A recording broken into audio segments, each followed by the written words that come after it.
রদ্রিগোর সাথে শাভি আলোনসোর এই ছবিটা দেখেন।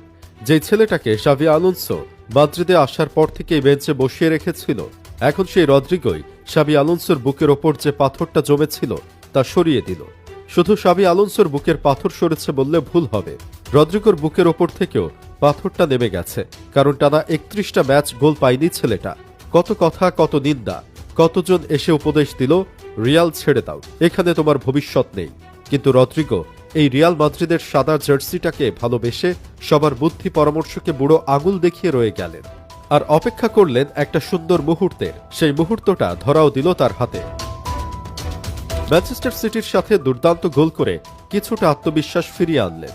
আর গতকাল রাতে যখন রিয়াল মাদ্রিদ আলাভাসের মতো একটা দলের সাথে 1-1 অবস্থান করছে, নিশ্চিত 2 পয়েন্ট হারানোর দুশ্চিন্তা যখন ঘিরে ধরেছে, শাভি আলোনসো সহ রিয়াল মাদ্রিদের প্রতিটা খেলোয়াড়, সাপোর্টার সবার মাথা